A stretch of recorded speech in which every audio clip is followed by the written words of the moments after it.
วันนี้นะคะใบคุณก็จะพาทุกคนมาตั้งค่าโหมดโฟกัสใน iPad ค่ะโหมดโฟกัสนะคะก็คือโหมดที่เราสามารถจัดการแอปพลิเคชันและการแจ้งเตือนรวมไปถึงหน้าจอต่างๆได้นะคะเหมาะสำหรับคนที่ต้องการที่จะโฟกัสไม่ว่าจะเป็นการทำงานการอ่านหนังสือนะคะก็จะเป็นการที่ทำให้เราจัดการ iPad ได้ดีมากขึ้นนั่นเองนะคะโหมดโฟกัสนะคะสามารถทำได้หลายแบบค่ะแต่ว่าที่ใบคุณจะพาทำวันนี้นะคะก็จะเป็นแบบละเอียดค่ะคือเราสามารถที่จะเปลี่ยนทั้งหน้าจอล็อกหน้าจอหลักได้นะคะรวมถึงแอปพลิเคชันที่ปรากฏบนนั้นได้ด้วยแล้วก็ใครที่สามารถส่งข้อความมาหรือแอปที่สามารถแจ้งเตือนได้ค่ะขั้นตอนที่1นะคะใบคุณจะแนะนำให้ตั้งค่าหน้าจอหลักให้แตกต่างกันไปในแต่ละโฟกัสค่ะถ้าอยากจะโฟกัสในเรื่องของการเรียนนะคะก็ให้หน้าจอหลักของเราเนี่ยมีแต่แอปการเรียนหรือว่าถ้าเป็นการทำงานก็ให้มีแต่แอปเกี่ยวกับการทำงานค่ะนี่คือหน้าจอหลักที่ใบคุณใช้ค่ะก็จะมีแต่แอปที่ใช้ในชีวิตปกติประจำวันนะคะวิธีการเพิ่มหน้าจอหลักนะคะให้กดค้างบนหน้าจอค่ะเมื่อแอปขึ้นสั่นอย่างนี้นะคะให้เราเลื่อนไปอีกหน้าจอหนึ่งค่ะนี่คือหน้าจอใหม่ที่จะเพิ่มขึ้นมานะคะแล้วให้เราเลือกแอปที่เราอยากจะใช้ค่ะยกตัวอย่างเป็นแอปโน้ตนะคะ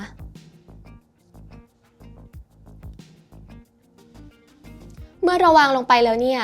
หน้าจอนี้นะคะก็จะขึ้นมาเป็นหน้าจอที่2ค่ะให้เราจัดแต่งให้เรียบร้อยนะคะเหมาะกับการใช้งานของเราค่ะโดยไปคุณนะคะก็ได้ทำเพิ่มมาอีก3หน้าจอค่ะ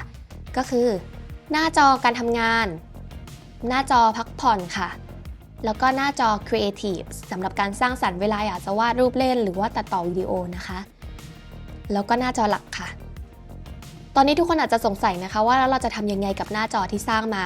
เพราะว่าการที่มีพวกนี้มากๆก็อาจจะใช้พลังงานของ iPad มากนะคะเพราะฉะนั้นแล้วเนี่ยเราสามารถที่จะปิดเลือกที่จะไม่ใช้ได้ค่ะโดยการแตะค้างค่ะกดไปที่การแก้ไขค่ะแก้ไขหน้าทีนี้เราก็จะเห็นนะคะว่าเรามีหน้าจอโฮมทั้งหมดกี่หน้าให้เราปิดอันที่เราจะไม่ใช้ในการทำงานทั่วไปค่ะไม่คุณจะเลือกแต่อันนี้นะคะที่เก็บไว้ใช้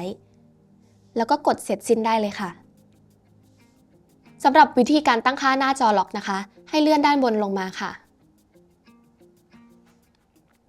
เป็นหน้าจอล็อกของเรานะคะแล้วกดค้างไว้ค่ะ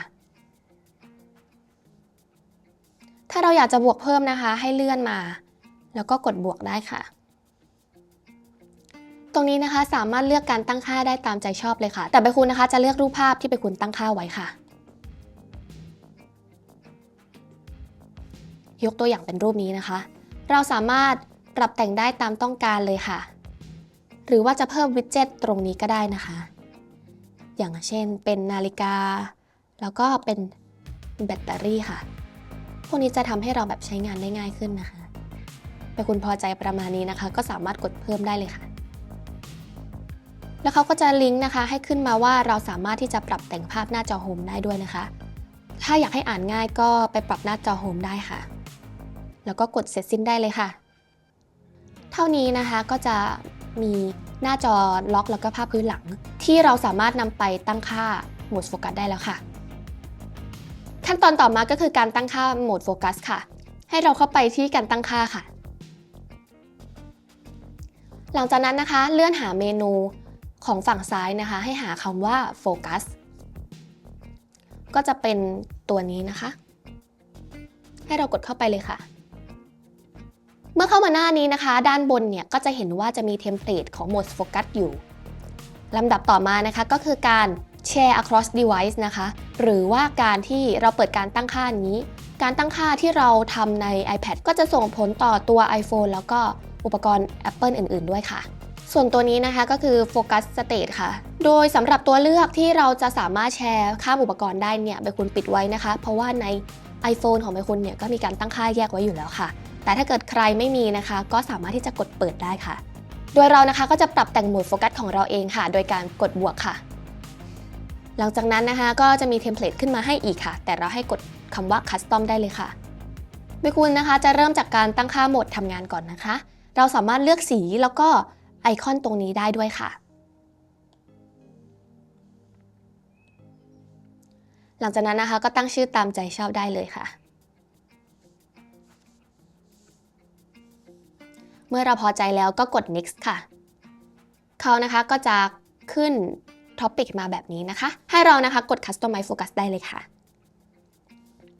เมื่อเราเข้ามานะคะมาที่ส่วนแรกกันก่อนเลยค่ะก็คือปิดเสียงการแจ้งเตือนค่ะเราสามารถเลือกปิดเสียงการแจ้งเตือนผู้คนหรือแอปรวมไปถึงเปิดรับการแจ้งเตือนจากผู้คนหรือแอปได้ค่ะโดยข้างในก็จะเป็นแบบนี้ค่ะสำหรับผู้คนนะคะก็สามารถเลือกที่จะปิดเสียงหรือว่าอนุญาตได้ค่ะซึ่งตรงนี้ใบคุณจะไม่ได้ตั้งค่าอะไรนะคะสายโทรที่อนุญาตนะคะก็คือกลุ่มคนที่สามารถที่จะโทรมาหาเราได้จะเลือกเป็นทุกคนที่อนุญาตหรือว่าคนที่อยู่ในรายการโปรดในคอนแทคของเรานะคะหรือว่าจากรายชื่อค่ะให้เราเลือกตามที่เราต้องการได้เลยค่ะต่อมาแอปนะคะแอปสำหรับการทำงานเนี่ยใบคุณก็จะไม่รับแอปที่มันเป็นเกมอะไรอย่างนี้ค่ะตรงนี้เราตั้งค่าตามใจชอบได้เลยค่ะต่อมาค่ะพาร์ทของหน้าจอนะคะกำหนดหน้าจอเองนะคะตรงนี้ที่ใบคุณให้ตั้งค่าไปก่อนหน้านี้นะคะเราก็จะนำมาใช้ในส่วนนี้ค่ะหน้าจอล็อกนะคะก็สามารถเลื่อนได้เลยค่ะสำหรับการทำงานใบคุณจะเลือกเป็นอันนี้นะคะรวมไปถึงหน้าจอหลักค่ะก็เลือกเป็นอันที่เราตั้งค่าไว้ก่อนหน้านี้ค่ะ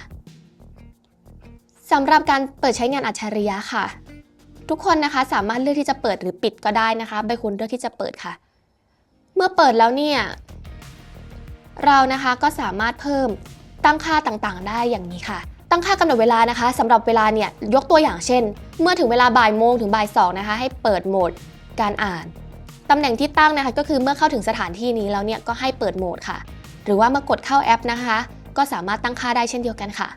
โหมดโฟกัสสำหรับการทำงานของใบคุณนะคะใบคุณจะเลือกนะคะกำหนดเวลาโดยเข้าสู่ตำแหน่งที่ตั้งค่ะให้เรานะคะค้นหาสถานที่ของเราได้ค่ะเมื่อเจอบริษัทแล้วนะคะก็กดเลือกได้ค่ะเช็คดูความถูกต้องของสถานที่นะคะเมื่อเราเข้าไปในเขตวงนี้ค่ะโหมดโฟกัสนี้ก็จะทำงานทันทีค่ะต่อมานะคะฟิลเตอร์โฟกัสค่ะตรงนี้นะคะก็จะทำให้โหมดโฟกัสของเรานะคะโปรเฟชชั่นอลขึ้นนั่นเองค่ะเราสามารถกดบวกได้นะคะเมื่อเข้าไปแล้วเนี่ยเขาก็จะเป็นฟิลเตอร์แอปต่างๆหรือว่าฟิลเตอร์ระบบค่ะซึ่งเราจะเริ่มจากฟิลเตอร์แอปก่อนนะคะฟิลเตอร์แอปที่คุณจะใช้เนี่ยก็คือปฏิทินค่ะหลังจากนั้นนะคะเราก็สามารถเลือกได้นะคะว่าปฏิทินตัวไหนที่เราอยากจะให้เปิดใช้ในระหว่างที่เราใช้โฟกัสนี้ค่ะเพื่อที่จะคัดกรองส่วนที่ไม่จำเป็นออกนะคะใบคุณก็จะเลือกเป็นปฏิทินที่เกี่ยวกับการทำงานค่ะประมาณนี้ส่วนตัวอื่นใบคุณก็จะไม่เลือกเปิดใช้ค่ะแล้วก็ถ้าทุกคนตั้งค่าพอใจแล้วก็กดติ๊กถูกค่ะกดเพิ่มค่ะแล้วก็อีกตัวหนึ่งที่จะเปิดใช้นะคะก็คือฟิลเตอร์ระบบค่ะใบคุณจะเปิดใช้โหมดปิดเสียงค่ะเพิ่มนะคะเมื่อเราพอใจกับการตั้งค่าแล้วนะคะก็ให้เรากดออกได้ค่ะมันก็จะขึ้นอยู่ตรงนี้นะคะใบคุณจะลองเปิดใช้ให้ดูนะคะอีกวิธีการหนึ่งที่เราจะเปิดใช้โฟกัสนะคะนอกจากการตั้งค่าเวลาที่เราทำไว้แล้วเนี่ยเราสามารถเลื่อนลงมาจากมุมขวาบนได้ค่ะแล้วก็คำว่าโฟกัสนะคะหลังจากนั้นก็เลือกที่เราเพิ่งตั้งค่าไปค่ะ working ค่ะโดยหน้าจอนี้นะคะก็จะขึ้นมาอัตโนมัติเมื่อเราเปิดใช้โหมดโฟกัสสำหรับการทำงานนะคะรวมไปถึงหน้าจอล็อกด้วยค่ะก็จะตั้งค่าตามที่เราตั้งค่าไว้นะคะโดยเรานะคะสามารถเพิ่มโหมดอื่นๆได้เนี่ยตามที่เราต้องการเลยค่ะเดี๋ยวไปคุณจะลองตั้งค่าตัวกำหนดเวลาแบบอื่นให้ดูนะคะโดยเราจะตั้งค่าในโหมด Creative ค่ะทุกสเต็ปนะคะก็จะทำเหมือนเดิมค่ะแต่ว่าตรงนี้นะคะให้เปิดการใช้งานอัจฉริยะค่ะแล้วก็เพิ่มกำหนดเวลาค่ะซึ่งตรงนี้นะคะพี่คุณจะลองใช้แอปค่ะแล้วก็จะเลือกเป็นแอป Procreate ค่ะตัวนี้ค่ะเรียบร้อยค่ะเดี๋ยวเราลองดูนะคะว่าจะใช้ได้ไหม